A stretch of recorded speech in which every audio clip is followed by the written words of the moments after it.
ജീവിതം മാത്രം അത് വേഗം മാഞ്ഞു പോകും. ആരെതിർത്തന്നാലും അത് പോകും നിശ്ചയം. മണ്ണിൽ നേടിയതെല്ലാം നൊടി നേരം പോയിടും.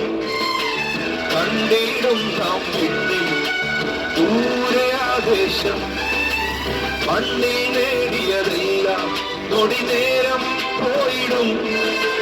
കണ്ടിടും നാം പിന്നിൽ ദൂരെ ആദേശം. ഒരുങ്ങിയിട്ടുണ്ടോ നാം, ഒരുങ്ങിയിട്ടുണ്ടോ? തികച്ചങ്ങ് പറന്നു പോകാം. ഒരുങ്ങിയിട്ടുണ്ടോ നാം, ഒരുങ്ങിയിട്ടുണ്ടോ? തികച്ചങ്ങ് പറന്നു പോകാം.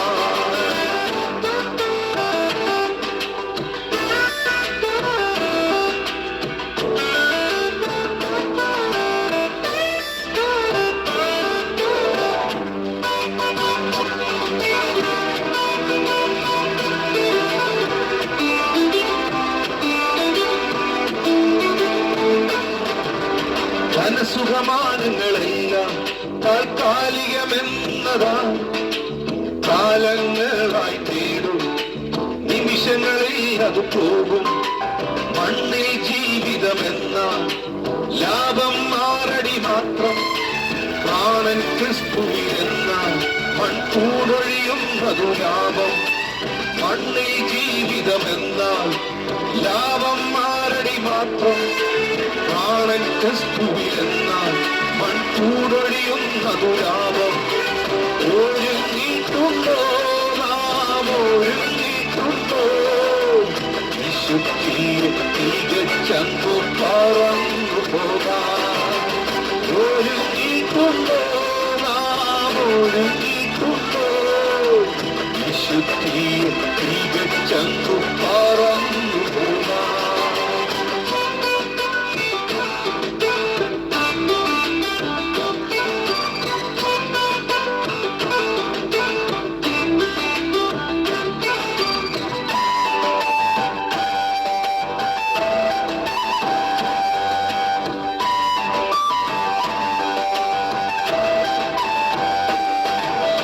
ദേഹം അസ്ഥിരമാകും, മനസ്സതു വ്യാകുലമാകും. കണ്ടവരെല്ലാം പിരിയും, തുണയായി നിന്നവർ മാറും. ഏകാന്തതയിൽ അന്നാൾ നാം നേടിയതെന്തെന്നറിയും. ക്രിസ്തുവിലാശ്രയമെന്നാൽ അതു ലാഭം മാത്രമാകും. ഏകാന്തതയിൽ അന്നാൾ നാം നേടിയതെന്തെന്നറിയും. ക്രിസ്തുവിലാശ്രയമെന്നാൽ അത് മാത്രം ലാഭമാകും. ഒരുങ്ങിയിട്ടുണ്ടോ നാം, ഒരുങ്ങിയിട്ടുണ്ടോ? തികച്ചങ്ങു പറന്നു പോകാം. ഒരുങ്ങിയിട്ടുണ്ടോ നാം, ഒരുങ്ങിയിട്ടുണ്ടോ? തികച്ചങ്ങു പറന്നു പോകാം.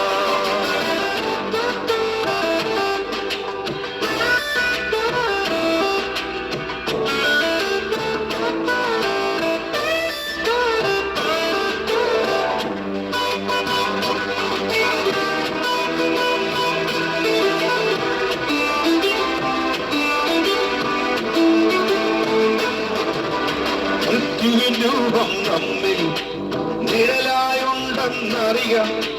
പ്രായം നോക്കാതൊരു നാം അത് നമ്മിൽ വന്നിടും. ഉറ്റവരെ പിരിയും, മറ്റൊരു യാത്ര തുടങ്ങും. ക്രിസ്തുവിൻ വഴിയെ പോയാൽ താൻ വീട്ടിൽ നാം എത്തും. ഉറ്റവരെ പിരിയും, മറ്റൊരു യാത്ര തുടങ്ങും.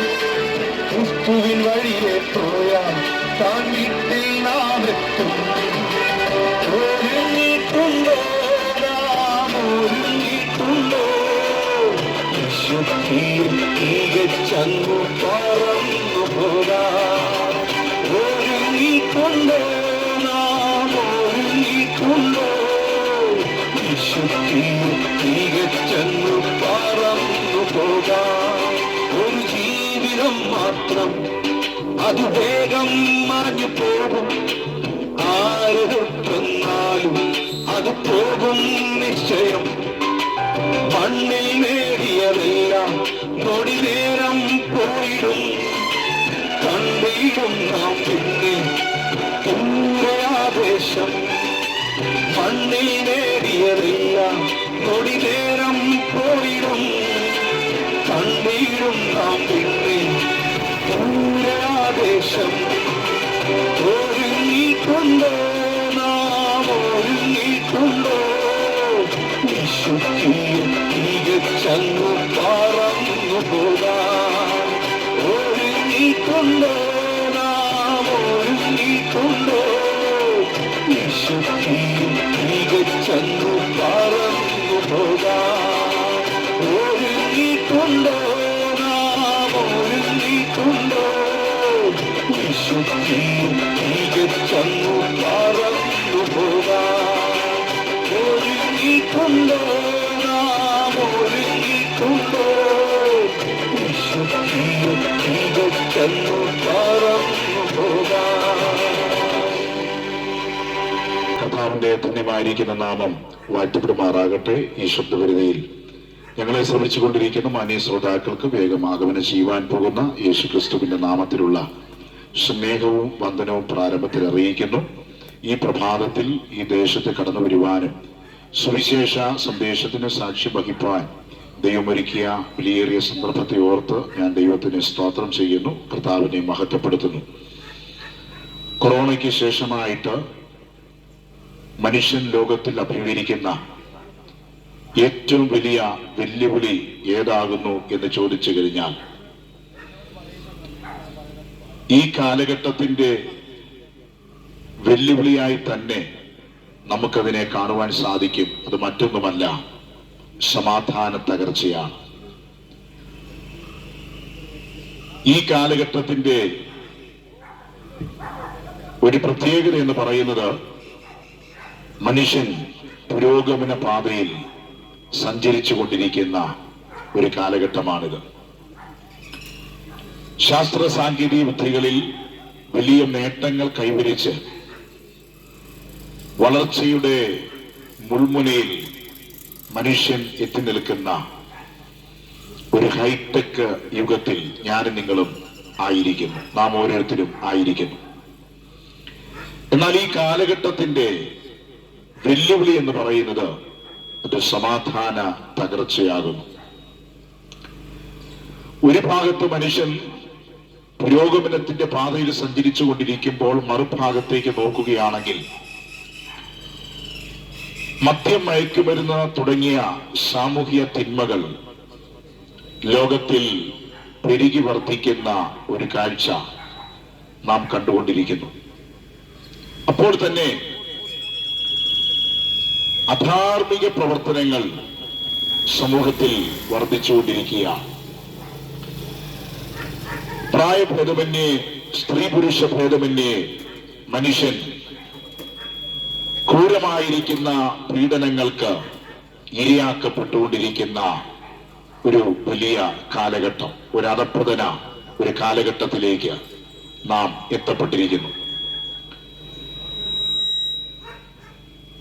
അപ്പോൾ തന്നെ പ്രകൃതി ദുരന്തങ്ങൾ, വലിയ നാശങ്ങൾ ലോകത്തിന്റെ വിവിധ ഭാഗങ്ങളിലായിട്ട് വിതയ്ക്കുന്നതായി നമുക്ക് കാണുവാൻ സാധിക്കുന്നു. ഇത്തരത്തിലുള്ളതായിരിക്കുന്ന സംഭവ വികാസങ്ങളുടെ നടുവിൽ മനുഷ്യൻ ഇവിടെ അഭിമുഖീകരിക്കുന്ന ഏറ്റവും വലിയ പ്രതിസന്ധി, ഏറ്റവും വലിയ വെല്ലുവിളി എന്ന് പറയുന്നത് സമാധാന തകർച്ചയാണ്. എന്നാൽ മനുഷ്യൻ സമാധാനത്തിന് വേണ്ടി ഈ ലോകത്തിൽ പലതിനെയും തിരഞ്ഞെടുക്കുന്നതായി, പലതിനെയും ആശ്രയിക്കുന്നതായി നമുക്ക് കാണുവാൻ സാധിക്കുന്നുണ്ട്. മനുഷ്യൻ സമാധാനത്തിന് വേണ്ടി തിരഞ്ഞെടുക്കുന്ന പലതും അവന് വിനയായി മാറുന്നു എന്നുള്ളത് സത്യമായിരിക്കുന്ന ഒരു വസ്തുത തന്നെയാണ്.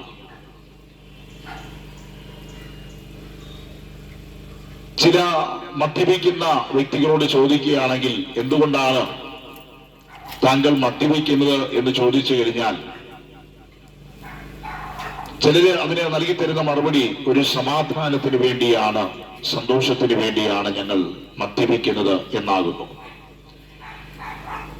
എന്നാൽ എന്റെ സുഹൃത്തുക്കളെ, മദ്യത്തിനും മയക്കുമരുന്നിനും മനുഷ്യന് സമാധാനം നൽകി തരുവാൻ കഴിയുമോ? ഒരല്പനേരത്തെ സന്തോഷത്തിന് വേണ്ടി, രസത്തിന് വേണ്ടിയാണ് മനുഷ്യൻ മദ്യപിച്ചുകൊണ്ടിരിക്കുന്നത്. മദ്യം മനുഷ്യനെ മതിപ്പിക്കുന്ന ലഹരി പദാർത്ഥമാണ്. മദ്യപിച്ച് മതോന്മത്തരായിട്ട് ഇവിടെ ജീവിക്കുമ്പോൾ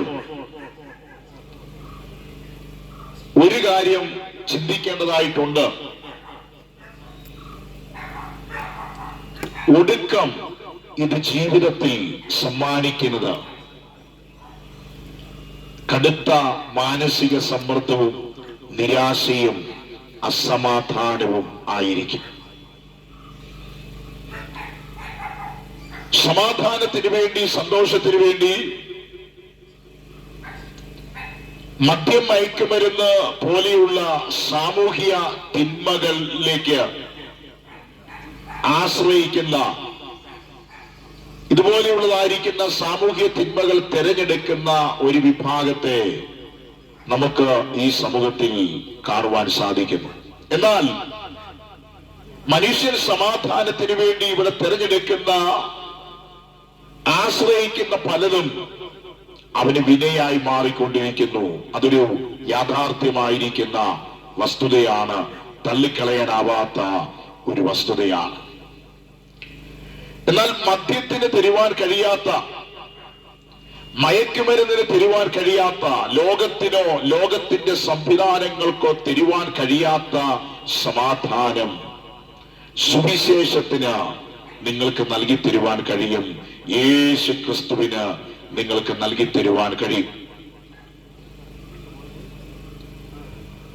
വിശുദ്ധ ബൈബിളിൽ ഇപ്രകാരം ഒരു വാക്യമുണ്ട്. അത് കർത്താവായിരിക്കുന്ന യേശു ക്രിസ്തുവിന്റെ ഒരു പ്രസ്താവനയാണ്. കർത്താവായിരിക്കുന്ന യേശു ക്രിസ്തു തന്റെ പരസ്യ ശുശ്രൂഷ വേളയിൽ താനിപ്രകാരം വിളിച്ചു പറയുവാനിടയായി, സമാധാനം ഞാൻ നിങ്ങൾക്ക് തന്നിട്ട് പോകുന്നു, എന്റെ സമാധാനം ഞാൻ നിങ്ങൾക്ക് തന്നിട്ട് പോകുന്നു, അത് ലോകം തരുന്നത് പോലെയല്ല. അപ്പൊ അതിന്റെ അർത്ഥം ലോകം തരുന്ന ഒരു സമാധാനം ഉണ്ടെന്നാണ്. ലോകം തരുന്ന ഒരു സമാധാനമുണ്ട്. എന്നാൽ സുവിശേഷം വിശ്വസിക്കുന്നവർക്ക്, ക്രിസ്തുവിൽ വിശ്വസിക്കുന്നവർക്ക് ലഭിക്കുന്ന സമാധാനം അത് ലോകം തരുന്നത് പോലെയല്ല. ലോകം തരുന്ന സമാധാനം, സഹോദരങ്ങളെ, അത് താൽക്കാലികമായിരിക്കുന്ന സമാധാനമാണ്. വിശുദ്ധ ബൈബിൾ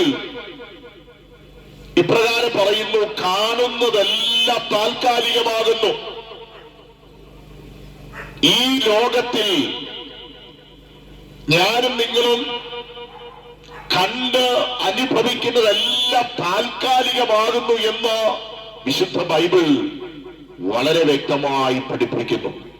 അത് പറഞ്ഞതിന് ശേഷമായിട്ട് ബൈബിൾ വീണ്ടും പറയുകയാണ്, കാണാത്തതോ നിത്യം തന്നെ. കാണുന്നത് താൽക്കാലികമാണ്, കാണാത്തത് നിത്യമാണ്. അങ്ങനെയെങ്കിൽ ഈ ലോകം തരുന്ന സമാധാനം താൽക്കാലികമാകുന്നു.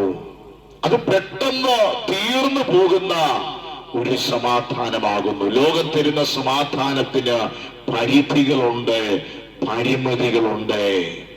ഒരു പരിധിക്കപ്പുറത്ത്, ഒരു പരിമിതിക്കപ്പുറത്ത് മനുഷ്യന്റെ കൂടെ നിൽക്കുവാൻ കഴിയാത്ത, മനുഷ്യനെ സഹായിക്കുവാൻ കഴിയാത്ത ഒരു സമാധാനമാണ് ലോകം തരുന്ന സമാധാനം എന്ന് പറയുന്നത്.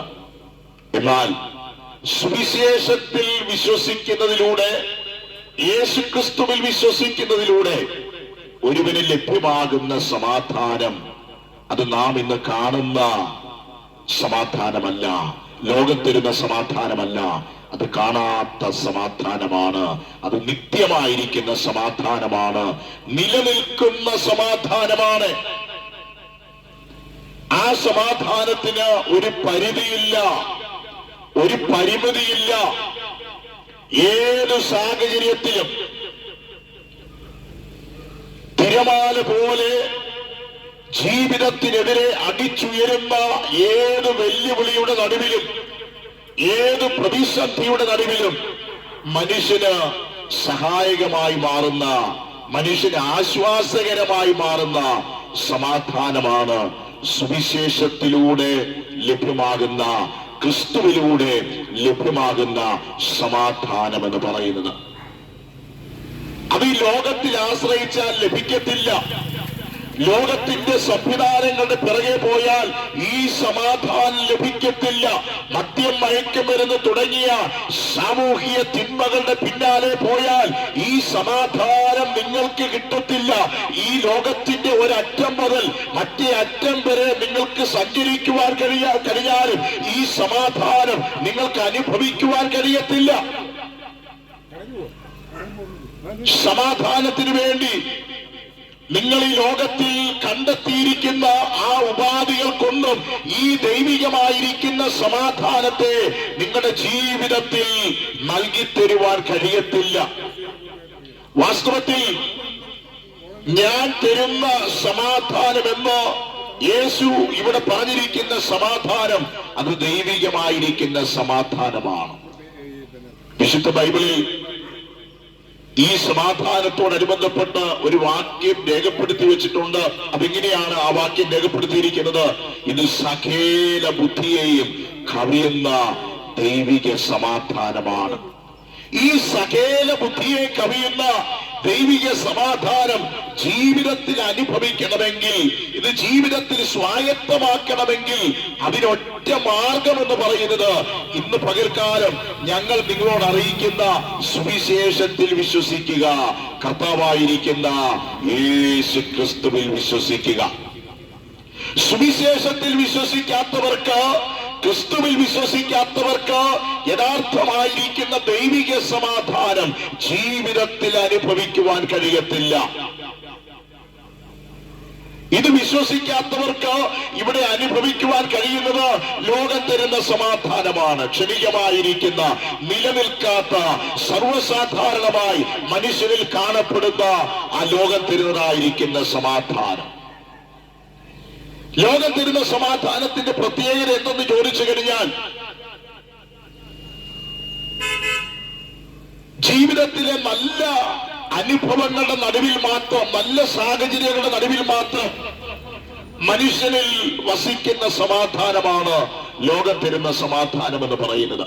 ഈ സമാധാനം സമൃദ്ധിയിൽ ഒരു മനുഷ്യനിൽ കണ്ടെന്നിരിക്കാം. തന്റെ ഉയർച്ചയുടെ നടുവിൽ, സന്തോഷകരമായിരിക്കുന്ന അനുഭവങ്ങളുടെ നടുവിൽ ഈ സമാധാനം നിലനിന്നെന്നു വരാം. എന്നാൽ ജീവിതത്തിലെ പ്രതിസന്ധികളുടെ നടുവിൽ, താഴ്ചയുടെ നടുവിൽ,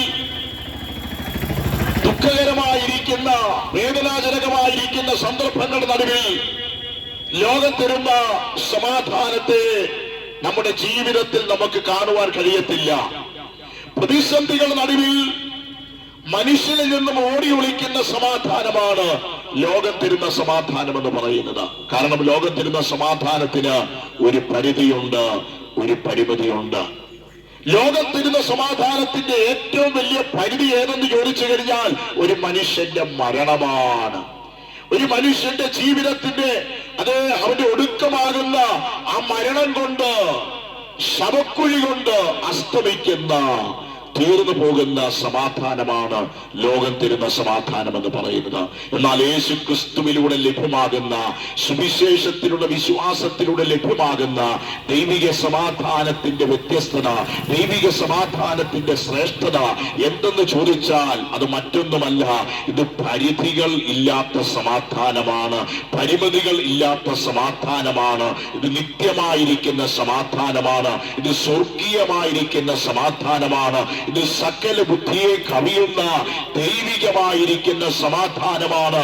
ഇത് മരണം കൊണ്ട് അവസാനിക്കുന്ന സമാധാനമല്ല, ശവക്കുഴി കൊണ്ട് തീർന്നു പോകുന്ന സമാധാനമല്ല. മരണത്തിനപ്പുറത്ത്, ശവക്കുഴിക്കപ്പുറത്ത് ദൈവം ഒരുക്കി വച്ചിരിക്കുന്ന നിത്യത വരെയും അതേ ഒരു മനുഷ്യനോട് കൂടെ നിലനിൽക്കുന്ന സമാധാനമാണ് യേശുക്രിസ്തുവിലൂടെ ലഭ്യമാകുന്ന ദൈവിക സമാധാനം എന്ന് പറയുന്നത്. സുവിശേഷത്തിലുള്ള വിശ്വാസത്താൽ ലഭ്യമാകുന്ന ദൈവിക സമാധാനം എന്ന് പറയുന്നത്. എന്നെ കേൾക്കുന്ന മാന്യമിത്രമേ, ഈ കാലഘട്ടത്തിന്റെ വെല്ലുവിളികളെ, പ്രതിസന്ധികളെ തരണം ചെയ്യുവാൻ, ഓവർകം ചെയ്യുവാൻ താങ്കൾക്ക് കഴിയണമെങ്കിൽ ഈ ദൈവിക സമാധാനം ജീവിതത്തിൽ ഉണ്ടെങ്കിൽ മാത്രമേ അത് നമുക്ക് സാധ്യമാകുകയുള്ളൂ. ലോകം തരുന്ന താൽക്കാലികമായിരിക്കുന്ന സമാധാനം കൊണ്ട് മാത്രം ഈ കാലഘട്ടത്തിന്റെ വെല്ലുവിളികളെ, ഈ കാലഘട്ടത്തിൽ നാം അഭിമുഖീകരിക്കുന്നതായിരിക്കുന്ന പ്രശ്നങ്ങളെ, വിഷയങ്ങളെ, പ്രതിസന്ധികളെ അത് നമുക്ക് തരണം ചെയ്യുവാൻ കഴിയത്തില്ല, അതിനെ ഓവർകം ചെയ്യുവാൻ കഴിയത്തില്ല. എന്നാൽ ഈ കാലഘട്ടത്തിന്റെ വെല്ലുവിളികളെ തരണം ചെയ്യുവാൻ അത് നമുക്ക് സാധിക്കണമെങ്കിൽ യഥാർത്ഥമായിരിക്കുന്ന ദൈവിക സമാധാനത്തിന്റെ അനുഭവത്തിൽ ജീവിക്കുവാൻ കഴിഞ്ഞാൽ മാത്രമേ അത് സാധ്യമാകത്തുള്ളൂ. യഥാർത്ഥമായിരിക്കുന്ന ദൈവിക സമാധാനം അത് നൽകുന്ന മാർഗം എന്ന് പറയുന്നത് അത് കർത്താവായിരിക്കുന്ന യേശു ക്രിസ്തു തന്നെയാകുന്നു. ക്രിസ്തുവിൽ വിശ്വസിക്കുന്നവർക്ക് മാത്രമേ യഥാർത്ഥമായിരിക്കുന്ന ദൈവിക സമാധാനം ജീവിതത്തിൽ അനുഭവിക്കുവാൻ കഴിയത്തുള്ളൂ. ഒരുപക്ഷെ ഇങ്ങനൊരു ചോദ്യം ചോദിച്ചേക്കാം, എന്തുകൊണ്ട് യേശുക്രിസ്തുവിൽ വിശ്വസിക്കുന്നവർക്ക് മാത്രമേ യഥാർത്ഥമായിരിക്കുന്ന ദൈവിക സമാധാനം അനുഭവിക്കുവാൻ കഴിയത്തുള്ളൂ? അതെന്തുകൊണ്ടാണ് അങ്ങനെ പറയുന്നതെന്ന് ഒരു ചോദ്യം ഒരുപക്ഷെ എന്റെ ശ്രോതാവ് ചോദിച്ചേക്കാം. അതിന് വ്യക്തമായിരിക്കുന്ന മറുപടികൾ വിശുദ്ധ ബൈബിളിലെ താളുകളിൽ നമുക്ക് കാണുവാൻ സാധിക്കും. യേശുക്രിസ്തുവിൽ വിശ്വസിക്കുന്നവർക്ക് മാത്രമേ യഥാർത്ഥമായിരിക്കുന്ന ദൈവിക സമാധാനം ജീവിതത്തിൽ അനുഭവിക്കുവാൻ കഴിയത്തുള്ളൂ. അതിന്റെ ഒരു തെളിവെന്ന് പറയുന്നത് കർത്താവായിരിക്കുന്ന യേശുക്രിസ്തു ജനിക്കുന്നതിന് 850 വർഷങ്ങൾക്ക് മുമ്പ് ജീവിച്ചിരുന്ന പ്രവാചകനായിരിക്കുന്ന യെശയ്യാവ് ജനിക്കുവാൻ പോകുന്ന മശിഹയെ കുറിച്ച്, ക്രിസ്തുവിനെ കുറിച്ച് മുൻകൂട്ടി പ്രവചിക്കുവാനിടയായി തീർന്നു. ആ വാക്യം വിശുദ്ധ ബൈബിളിന്റെ താളിൽ കിടപ്പുണ്ട്. അത് ഇപ്രകാരമാണ് രേഖപ്പെടുത്തി വെച്ചിരിക്കുന്നത്: നമുക്കൊരു ശിശു ജനിച്ചിരിക്കുന്നു, നമുക്കൊരു മകൻ നൽകപ്പെട്ടിരിക്കുന്നു, ആധിപത്യം അവന്റെ തോളിന്മേലുണ്ട്, അവൻ അത്ഭുതമന്ത്രി, വീരനാം ദൈവം, നിത്യപിതാവ്, സമാധാനത്തിന്റെ പ്രഭു എന്ന പേർ വിളിക്കപ്പെടും. കർത്താവായിരിക്കുന്ന യേശുക്രിസ്തുവിനെ കുറിച്ച് തിരുവെഴുത്ത് പറയുന്നു, അവൻ സമാധാനത്തിന്റെ പ്രഭുവാകുന്നു. യഥാർത്ഥമായിരിക്കുന്ന ദൈവിക സമാധാനം ജീവിതത്തിൽ അനുഭവിക്കുവാൻ യേശുക്രിസ്തുവിൽ എന്തുകൊണ്ട് വിശ്വസിക്കണം എന്ന് ചോദിക്കുമ്പോൾ ആ ചോദ്യത്തിന് വ്യക്തമായിരിക്കുന്ന മറുപടി വിശുദ്ധ ബൈബിൾ നൽകിത്തരുന്നു. അവൻ സമാധാനത്തിന്റെ പ്രഭുവാകിയാൽ അവനിൽ വിശ്വസിക്കുന്നവർക്ക് മാത്രമേ യഥാർത്ഥമായിരിക്കുന്ന ദൈവിക സമാധാനം ജീവിതത്തിൽ അനുഭവിക്കുവാൻ കഴിയത്തുള്ളൂ. വീണ്ടും തിരുവചനത്തിനകത്ത് രേഖപ്പെടുത്തി വെച്ചിരിക്കുകയാണ്, കർത്താവായിരിക്കുന്ന യേശുക്രിസ്തുവിന്റെ ക്രൂശുമരണത്തോടുള്ളതായിരിക്കുന്ന ബന്ധത്തിൽ പ്രവാചകൻ മുൻകൂട്ടി പ്രവചിച്ചിരിക്കുകയാണ്, നമ്മുടെ സമാധാനത്തിന് വേണ്ടിയുള്ള ശിക്ഷ അവന്റെ മേൽ ആയി. ഇന്നേക്ക് 2000 വർഷങ്ങൾക്ക് മുമ്പ് കർത്താവായിരിക്കുന്ന യേശുക്രിസ്തു കാൽവറി ക്രൂശിൽ മരിച്ചു എന്നുള്ളത് ചരിത്ര യാഥാർത്ഥ്യമായിരിക്കുന്ന സത്യമാണ്. എന്നാൽ യേശുക്രിസ്തുവിന്റെ ക്രൂശുമരണം യേശുവിന് വേണ്ടിയല്ലായിരുന്നു, തന്റെ പിന്നാലെ ഇറങ്ങിത്തിരിച്ച അനുഗാമികൾക്ക് വേണ്ടിയല്ലായിരുന്നു, മുഴുവൻ മാനവകുലത്തിന്റെയും പാപത്തിന്റെ പരിഹാരത്തിന് വേണ്ടിയായിരുന്നു എന്ന് വിശുദ്ധ ബൈബിളിൽ വളരെ വ്യക്തമായി രേഖപ്പെടുത്തി വച്ചിരിക്കുന്നു. വാസ്തവത്തിൽ സമാധാന തകർച്ചയുടെ മൂല കാരണം എന്ന് പറയുന്നത് തന്നെ പാപമാകുന്നു. ഈ സമാധാന തകർച്ചയുടെ മൂല കാരണമാകുന്ന പാപത്തിന്റെ പരിഹാരത്തിന് വേണ്ടിയാണ് കർത്താവായിരിക്കുന്ന യേശുക്രിസ്തു ക്രൂശിൽ മരിക്കുവാനിടയായി തീർന്നത്. മുഴുവൻ മാനവകുലത്തിന്റെയും സമാധാനത്തിന് വേണ്ടിയുള്ളതായിരിക്കുന്ന ശിക്ഷ യേശു മാനവകുലത്തിന് പകരം ഏറ്റെടുത്തതാകയാൽ ആ യേശുക്രിസ്തുവിൽ വിശ്വസിക്കുന്നവർക്ക് മാത്രമേ യഥാർത്ഥമായിരിക്കുന്ന ദൈവിക സമാധാനം ജീവിതത്തിൽ അനുഭവിക്കുവാൻ കഴിയത്തുള്ളൂ. ഒന്ന്, അവൻ സമാധാനത്തിന്റെ പ്രഭുവാകിയാൽ അവനിൽ വിശ്വസിക്കുന്നവർക്ക് സമാധാനമുണ്ട്. മുഴുമാനവകുലത്തിന്റെയും സമാധാനത്തിന് വേണ്ടിയുള്ള ശിക്ഷ അവൻ പകരമായി ഏറ്റെടുത്തതുകൊണ്ട് അവനിൽ വിശ്വസിക്കുന്നവർക്ക് സമാധാനമുണ്ട്. എന്നെ കേൾക്കുന്ന മാന്യമിത്രമേ, എന്നെ കേൾക്കുന്ന സഹോദര സഹോദരി, യഥാർത്ഥമായിരിക്കുന്ന ദൈവിക സമാധാനം അനുഭവിക്കണമോ? ഈ ലോകത്തിനോ ലോകത്തിന്റെ സംവിധാനങ്ങൾക്കോ യഥാർത്ഥമായിരിക്കുന്ന ദൈവിക സമാധാനം അതേ നമുക്ക് നൽകി തരുവാൻ കഴിയത്തില്ല. യഥാർത്ഥ ദൈവിക സമാധാനം നൽകി തരുന്ന ഒരേ ഒരു മാർഗം എന്ന് പറയുന്നത് അത് കർത്താവായിരിക്കുന്ന യേശു ക്രിസ്തു മാത്രമാണ്. കർത്താവായിരിക്കുന്ന യേശു ക്രിസ്തു ക്രൂശിൽ മരിച്ചു എന്നുള്ളത് സത്യമായിരിക്കുന്ന വസ്തുതയാണെങ്കിൽ അവൻ ഉയർത്തെഴുന്നേറ്റു എന്നുള്ളതും യാഥാർത്ഥ്യമായിരിക്കുന്ന വസ്തുതയാണ്. അവൻ ഉയർത്തെഴുന്നേറ്റ് ഇന്നും ജീവിക്കുന്നവനായ കർത്താവാണ്. ആരോഗ്യ സഹോദര സഹോദരി, മാതാവേ പിതാവേ, ഞാൻ ഈ സന്ദേശം ഇവിടെ അറിയിച്ചു കൊണ്ടിരിക്കുമ്പോൾ ഏതെങ്കിലും വിഷയത്തോടുള്ളതായിരിക്കുന്ന ബന്ധത്തിൽ, ഏതെങ്കിലും അതേ ആ പ്രശ്നത്തോടുള്ളതായിരിക്കുന്ന ബന്ധത്തിൽ സന്തോഷമില്ലാതെ, സമാധാനമില്ലാതെ, നിരാശയോടെ ആയിരിക്കാം എന്നെ കേട്ടുകൊണ്ടിരിക്കുന്നത്. ഇന്ന് പകലിൽ അത് യേശുവിനായി നിങ്ങളുടെ ഹൃദയത്തെ ഒന്ന് സമർപ്പിക്കുവാൻ തയ്യാറായാൽ, യേശുവിനായി നിങ്ങളുടെ ജീവിതത്തെ ഒന്ന് സമർപ്പിച്ചു കൊടുക്കുവാൻ തയ്യാറായാൽ, യേശു നിങ്ങളുടെ ജീവിതത്തിലേക്ക് കടന്നു വന്നു കഴിഞ്ഞാൽ, യേശുവിന്റെ സ്പർശനം നിങ്ങളുടെ ജീവിതത്തിൽ നിങ്ങൾക്ക് അനുഭവിക്കുവാൻ കഴിഞ്ഞാൽ, ഇന്ന് വരെ അനുഭവിക്കാത്ത ദൈവിക സമാധാനം നിങ്ങളുടെ ജീവിതത്തിൽ അനുഭവിക്കുവാൻ കഴിയും. കുടുംബ സംബന്ധമായിരിക്കുന്ന ഏതെങ്കിലും വിഷയങ്ങളുടെ നടുവിൽ ഭാരപ്പെടുന്ന ആരെങ്കിലും എന്നെ ശ്രമിക്കുന്നുണ്ടെങ്കിൽ, അതേ നിങ്ങളുടെ സമാധാനക്കേടിന് മുഖാന്തരമായിരിക്കുന്ന ആ വിഷയത്തിന് പരിഹാരം നൽകുവാൻ എന്റെ യേശു അവൻ വിശ്വസ്തനായിരിക്കുന്ന കർത്താവാണ്. സമാധാനം ഇല്ലാത്തിടത്ത് സമാധാനം ഉണ്ടാക്കി തരുന്ന ഒരു കർത്താവാണ് കർത്താവായിരിക്കുന്ന യേശു ക്രിസ്തു. ഇന്ന് പകലിൽ ആ യേശുവിൽ വിശ്വസിക്കുന്നവർക്ക് ദൈവിക സമാധാനമുണ്ട്. ഒരുപക്ഷെ കഴിഞ്ഞ കാലങ്ങളിൽ ലോകത്തിൽ പലതിനെയും ആശ്രയിച്ചിരിക്കാം, പലതിനെയും പിൻപറ്റിയിരിക്കാം, പലതും തെരഞ്ഞെടുത്തിട്ടും സമാധാനമില്ലാതെ ശ്രമിക്കുന്ന ജീവിതമായിരിക്കാം. സഹോദരി സഹോദര, മാതാവേ പിതാവേ യൗവനക്കാരാ, ഇന്ന് പകലിൽ യേശുവിനായി നിന്റെ ഹൃദയത്തെ വിട്ടുകൊടുക്കുക, യേശുവിനായി നിന്റെ ജീവിതത്തെ സമർപ്പിക്കുക. സകല ബുദ്ധിയെ കവിയുന്ന ദൈവിക സമാധാനം നിന്റെ ഹൃദയത്തിലേക്ക് കർത്താവ് പകരുവാനിടയായിത്തീരും. ഈ സന്ദേശ നിമിത്തമായി ഞങ്ങളുടെ കേൾവിക്കാരെ ദൈവം അനുഗ്രഹിക്കുമാറാകട്ടെ. ഞാൻ നിങ്ങൾക്ക് വേണ്ടി ഒരു നിമിഷം പ്രാർത്ഥിക്കുവാൻ ആഗ്രഹിക്കുന്നു. പരിശുദ്ധനായ ദൈവമേ, സ്വർഗസ്ഥനായിരിക്കുന്ന ഞങ്ങളുടെ നല്ല പിതാവേ, അനുഗ്രഹിക്കപ്പെട്ട നല്ല നിമിഷങ്ങൾക്കായി സ്തോത്രം ചെയ്യുന്നു. ഈ ദേശത്ത് കടന്നു വരുവാനും സുവിശേഷത്തിന് സാക്ഷ്യം വഹിപ്പാൻ ദൈവം ഞങ്ങൾക്ക് ഒരുക്കിയ നല്ല അവസരത്തിന് നന്ദി പറയുന്നു. ഇന്ന് പകലിൽ ദൈവത്തിനെ ശ്രമിച്ച പ്രിയപ്പെട്ടവർക്കായി സ്തോത്രം ചെയ്യുന്നു. കേട്ട സന്ദേശം കർത്താവേ, പ്രിയപ്പെട്ടവരുടെ ജീവിതത്തിൽ അനുഗ്രഹമായി തീരുവാൻ തക്കവണ്ണം, വലിയ ആശ്വാസത്തിന് വലിയ പ്രയോജനത്തിന് മുഖാന്തരമായി തീരുവാൻ തക്കവണ്ണം, ഹല്ലേലൂയ, കർത്താവുമായിട്ടുള്ള ബന്ധത്തിലേക്ക് വരുന്നതിന് മുഖാന്തരമായി തീരുവാൻ തക്കവണ്ണം ദൈവത്തിന്റെ ആത്മാവ് ഇടവരുത്തണമെന്ന് പ്രാർത്ഥിക്കുന്നു. സമാധാനമില്ലാതെ നിരാശയോടെ ശ്രമിച്ച ആരെങ്കിലും ഉണ്ടെങ്കിൽ കർത്താവേ, ആ ദൈവിക സമാധാനം ഇന്ന് പകലിൽ ജീവിതത്തിൽ ഏറ്റെടുക്കുവാൻ തക്കവണ്ണം പ്രിയപ്പെട്ടവരെ സഹായിക്കണം.